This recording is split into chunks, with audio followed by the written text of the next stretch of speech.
பொங்கல் பரிசு தொகுப்புடன் ரூபாய் 5,000 ரொக்கம் வழங்கப்படுமா என்ற கேள்விக்கு கைத்தறி மற்றும் துணிநூல் துறை அமைச்சர் காந்தி பதிலளித்துள்ளார். மேலும் பொங்கல் தொகுப்பு தயாராக உள்ளது என்றும் முதலமைச்சர் அறிவித்தவுடன் வழங்கப்படும் என்றும் அமைச்சர் அறிவித்துள்ளார். பொங்கல் பரிசு தொகுப்புடன் ரொக்கம் வழங்கப்படுமா, எவ்வளவு வழங்கப்படும் மற்றும் எப்பொழுது இவை வழங்கப்படும் என்பதுதான் தற்பொழுது மக்களின் மிகுந்த எதிர்பார்ப்பாக உள்ளது. இந்த ஆண்டு பொங்கல் பண்டிகைக்கு ரொக்கம் வழங்கப்படாமல் இருந்தது விமர்சனங்களை எழுப்பியது.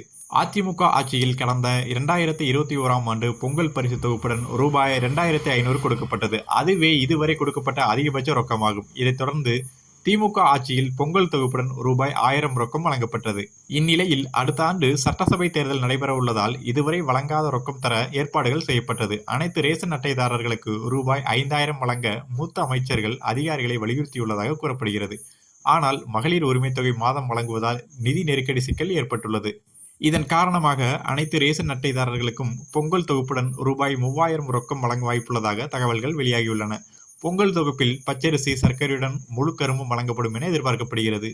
இந்நிலையில் காஞ்சிபுரத்தில் செய்தியாளர்களிடம் பேசிய அமைச்சர் காந்தி, பொங்கல் தொகுப்பு தயாராக உள்ளது. முதலமைச்சர் அறிவித்தவுடன் கொடுக்கப்பட்டு ஜனவரி 10ஆம் தேதிக்குள் அனைத்து குடும்ப அட்டைதாரர்களுக்கும் பொங்கல் தொகுப்பு வழங்கி முடித்துவிடும் என்று கூறினார்.